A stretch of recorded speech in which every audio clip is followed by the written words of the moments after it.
తప్పు చేసి దబాయిస్తే అది నిజమవుతుందని చంద్రబాబు నాయుడు అనుకుంటే అది ఆయన భ్రమే. జనాన్ని మాయ చేసినట్టు శ్రీవారిని మోసం చేయాలంటే కుదరదన్న విషయం చంద్రబాబు నాయుడు తెలుసుకోవాలి. నిన్న జగన్ గారు తన తిరుమల పర్యటన మీద స్పష్టంగా ప్రెస్ మీట్ పెట్టడం జరిగింది. అయినా దాన్ని ఒప్పుకోకుండా చంద్రబాబు నాయుడు తప్పుల మీద తప్పులు చేస్తూ మళ్లీ మాట్లాడతాడు. జగన్మోహన్ రెడ్డి గారు తిరుమల రావడానికి భయపడుతున్నాడు, డిక్లరేషన్ ఇవ్వబడుతుంది కాబట్టి ఎస్కేప్ అవుతున్నాడు అని చెప్పి సూటిగా చంద్రబాబు నాయుడు గారికి చెప్తున్నా. చంద్రబాబు నాయుడు జగన్ గారి దమ్ము ధైర్యం గురించి రాష్ట్ర ప్రజలందరికీ బాగా తెలుసు. నిన్న కూడా ఆయన భయపడేవాడైతే అంత స్పష్టంగా ప్రెస్ మీట్ పెట్టి ఏ విధంగా తన మతం మానవత్వం, తను ఏ విధంగా బైబిల్ చదువుతారు, బయటకు వచ్చినప్పుడు హిందువుల మనోభిప్రాయాల్ని గౌరవించి గుళ్లకు వచ్చి పూజలు చేస్తారు, అలాగే మసీదులకు వెళ్లి ఎలా పూజలు చేస్తారు, అలాగే సిక్కుల్ని గౌరవించి ఎలా వాళ్ల పూజలు చేస్తారో చెప్పడం జరిగింది.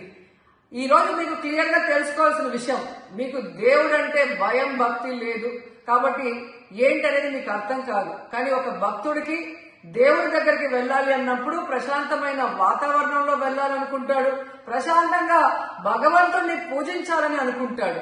కానీ ఈ రోజు మీరు జగన్మోహన్ రెడ్డి గారు తిరుమలకు వస్తారని అనౌన్స్ చేసిన దగ్గర నుంచి బీజేపీలో కొందరు, జనసేన, తెలుగుదేశం పార్టీ ఎలా అలజడి సృష్టిస్తున్నారో అందరూ కూడా గమనిస్తున్నారు.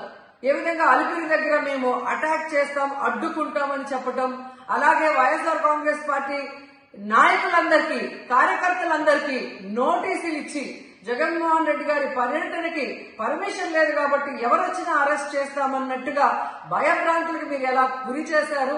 అండ్ ఈరోజు కుల రాజకీయాలు చేసి రాష్ట్రాన్ని భ్రష్టు పట్టించడమే కాకుండా మత రాజకీయాలు కూడా మీరు ఎలా చేస్తున్నారో అందరూ కూడా గమనిస్తున్నారు. ఇలాంటి వాతావరణంలో దర్శనం చేసుకోలేము కాబట్టే జగన్మోహన్ రెడ్డి గారు ఏ విధంగా ఆ తిరుమల ట్రిప్ ని క్యాన్సిల్ చేసి తన అభిప్రాయాల్ని ప్రెస్ ద్వారా ప్రజలకి తెలియజేయడం జరిగింది. సో నిజమైన భక్తుడు జగన్మోహన్ రెడ్డి గారు ఎప్పుడైనా మళ్లీ వెళ్లి వెంకటేశ్వర స్వామిని దర్శించుకోగలరు. 5 సంవత్సరాలు తన తండ్రి మరి ముఖ్యమంత్రిగా వెంకటేశ్వర స్వామికి పట్టు వస్త్రాలు ఇచ్చారు. జగన్మోహన్ రెడ్డి గారు 5 సంవత్సరాలు మరి పట్టు వస్త్రాలు ఇచ్చిన తర్వాత ఈ నీచమైన రాజకీయాలు చేస్తూ డిక్లరేషన్ పేరుతో మీరు మాట్లాడుతూ ఎవరు అడ్డుకున్నారు అని చెప్పి మళ్లీ దిగజారుడు రాజకీయాలు చేస్తున్నారు. సో భగవంతుడితో పెట్టుకున్న చంద్రబాబు నాయుడు నీతో పాటు ఆడిస్తే ఆడే వాళ్ళందరికీ కూడా భగవంతుడు గట్టిగా సమాధానం చెప్తాడు.